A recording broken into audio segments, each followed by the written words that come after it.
you cannot be a child's servant.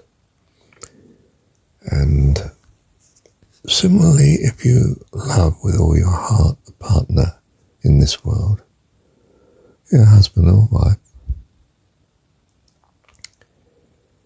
well, for one thing, you'll have to part at some point. You could both go at the same moment to heaven, I suppose. But it's unlikely if you've been devoted to each other and not to God. Because to be devoted to another child is not to have the influence and leading of God, an adult, the most wonderful adult of all, of course. So you might be bored very easily with falling in love because it's the best thing that has happened to you in your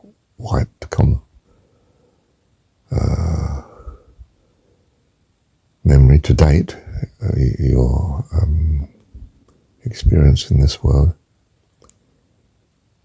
But it is actually not the way to go quite. You can certainly have this person as your good friend, but you need to worship God with all your heart, soul, mind and strength to love him accordingly. Worship's an old word. Let's stick with the word love, shall we? Love God, your heavenly dad, and understand him as your heavenly dad from the Jesus point of view. It seems to be the best way to go about it. But you may not think so. You may try something else. I mean, certainly Divine Mother might get you there as well. I say certainly, but you know what I mean. Certainly might. I don't mean I have all the answers. I don't mean that. I just mean that if you do have God as your heavenly dad, your God, your understanding of God, personification of your values, and you're devoted to him, then yes, you can certainly have a good partner, many, and preferably many, but good in the sense that you want them to have the same life eternal as you have. That's the real gift you can give your friend, and the reason you're sent, to give such to those that have ears to hear. Do you see? Not to serve another child,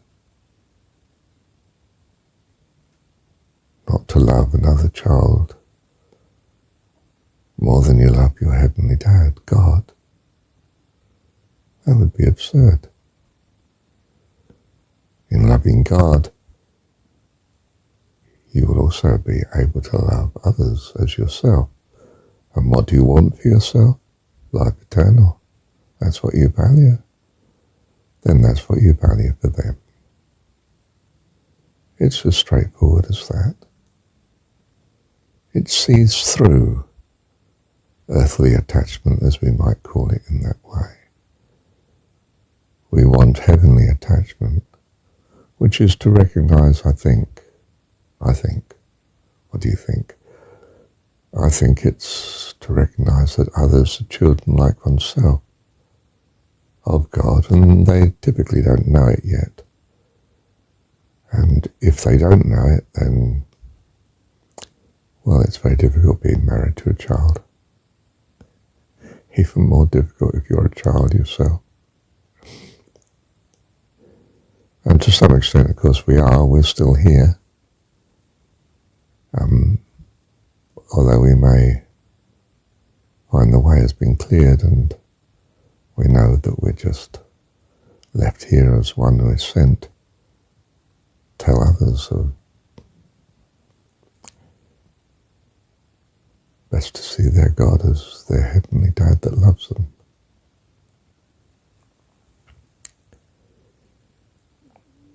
to come back to the particular point at issue here, which is how best can you love this other person well as yourself? And how best do you love yourself to know that primacy in your life is, well, according to the Jesus story, God is your heavenly dad. And they need this too.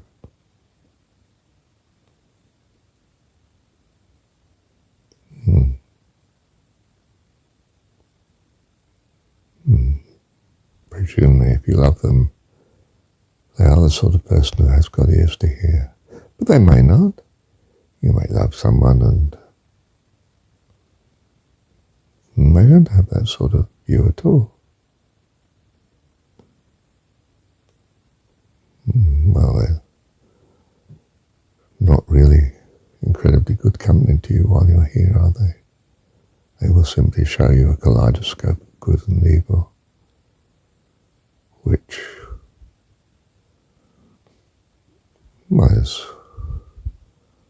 is very instructive if you are still needing to find the way. But if you've found the way, that God is your heavenly dad, well, you can choose better company. The company of those that have found the way like yourself. And certainly you are sent into the world to let others know, but not to dote on them. That's an emotive way of saying it, not to fall in love with them in the worldly understanding of things. To care, yes. To be willing to remind them as and when you think they have ears to hear. But you'll have much trouble if they don't have ears to hear. They will, well, not be in harmony with you. For real. Until they do have ears to hear. God is their heavenly dad too. Thank you, heavenly dad. Did I say that right? I think you know what I mean.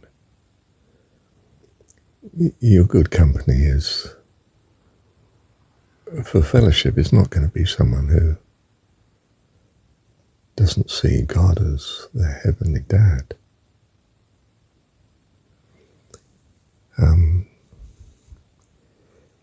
You can be a help to such a person, of course, in pointing out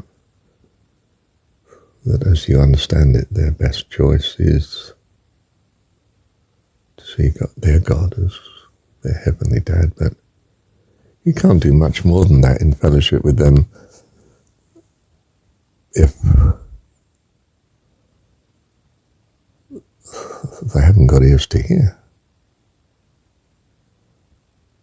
It's important to choose good company, not fall in love with someone that needs to find the way and hasn't found it yet. That's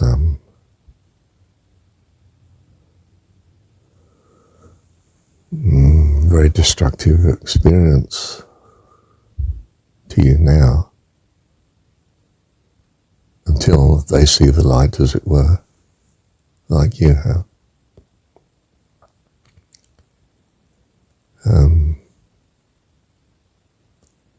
It's not the Jesus way. Those who have ears to hear, let them hear.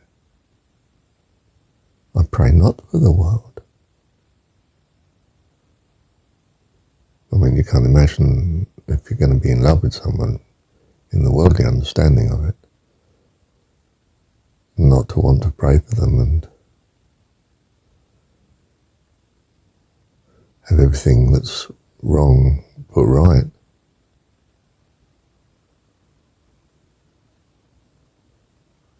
But to pray for them would be very odd, because God's all powerful and all knowing and all loving, loves them already, is doing the best for them anyway. What do you need to ask God for that he's not doing right already?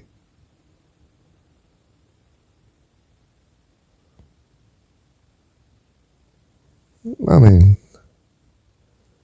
to clear the issue, your best company is always those that feel sent like yourself. They may have a slightly different view of God at present,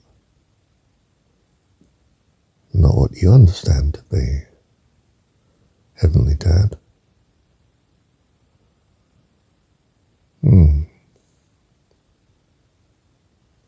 Well, you'd be cautious of being in close fellowship with such then, wouldn't you?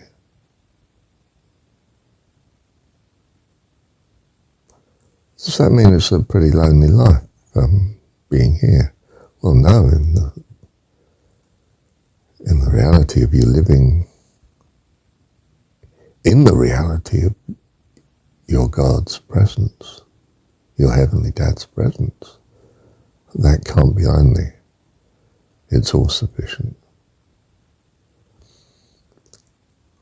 Will you have only few friends? Could be. Will you have no other friends? Could be.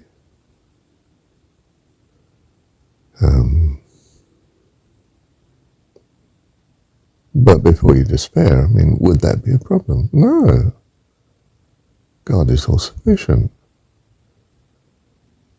I mean, you know, in a very simple terms, I mean, to be with Mum was everything.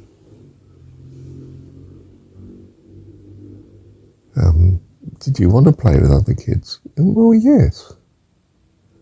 Did you enjoy playing with other kids? Well, not necessarily, no. Sometimes they were horrible to us back, aren't they? God isn't. That's the reality one comes to find.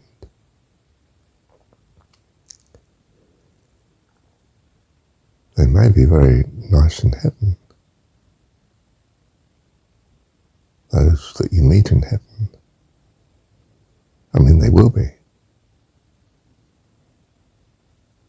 But you'll still be devoted to God. And in fellowship with.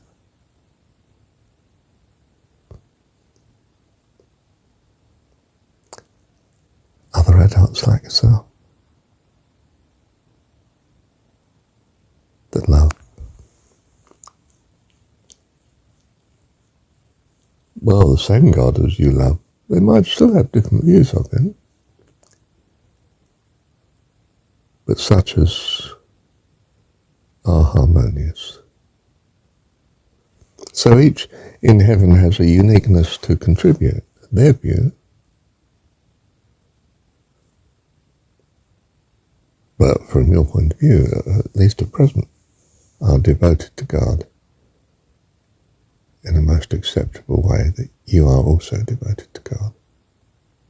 And that's what counts. So you are in fellowship with them. So yes, you can think of having an enormous number of persons in heaven, the enormous number of persons in heaven, and ever growing, that you're in fellowship with. But you don't experience that on earth. Well, unless you have an extraordinary spiritual awareness of both God and also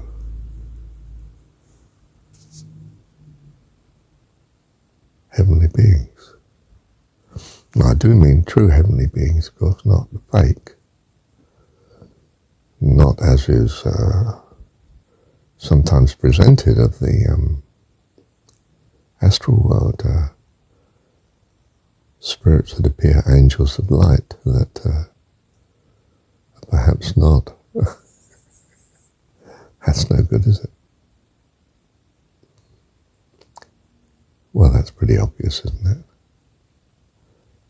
reason for us wishing to go directly to heaven, nowhere else. When we leave this world, we want to find we are in heaven, and always were, in a sense, from the eternal point of view. So in that moment of time, we might realize that. But it would be best to realize that before that moment comes. Here, in the material world, we are children of God. And with God is where we belong. And God's company is always enough. Far, far, far more than enough.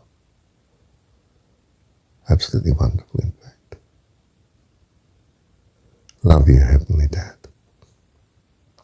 Thank you, Dad. So we are back to the obvious. I mean, if you're going to have a close fellowship friends here, they're going to be such that are in harmony with their view of God, is at least in harmony with your view of God. It's going to be slightly different, perhaps. Well, definitely, really, because they have a different experience here to you. But we can imagine coming across people whose experience is such that they, like you, see God as Heavenly Dad and with basically the same values as you have. And therefore they make very good friends. In the case of the Jesus story, says, I've called you friends because I've told you everything that my Heavenly Father's told me. Why? Because you have ears to hear. And, okay, they're rather junior in experience to him, weren't they? But he called them friends. So, you too will have friends. I don't mean they'll necessarily be junior to you because you're not their teacher, God is. But they may be in pretty good harmony with you. That won't mean that you're putting them first in your life. Oh my goodness. You're putting God first. That's the thing that you have in common. And God has, well, most certainly your dearest friend, all-powerful, all-loving of all. Something pretty close to that, eh?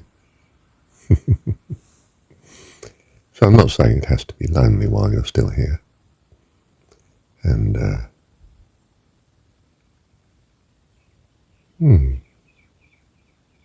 think we've still got in the back of my mind, two is better than one.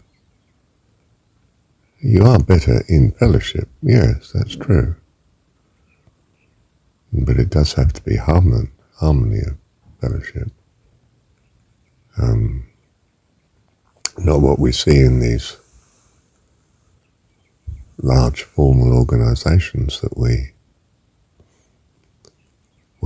have been created in the material world.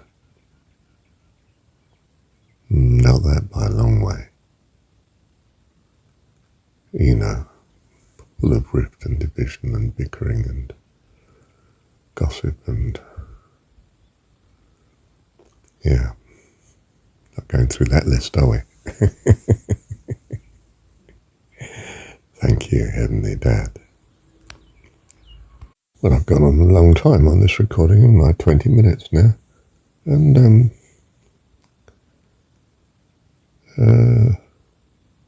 well, not entirely validly, because, Well, except that it can be, wrong fellowship can be an incredible handicap to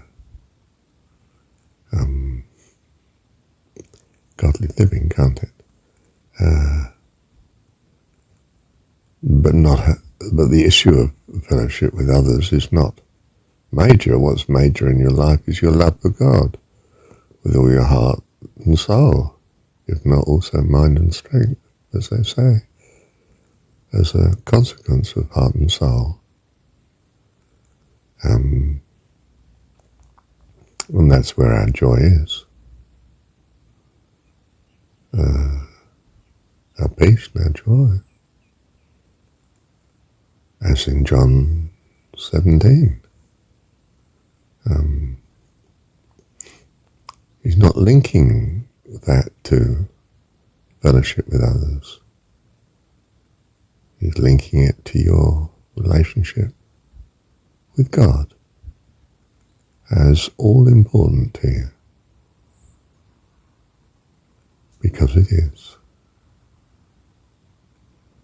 At least in the Jesus view.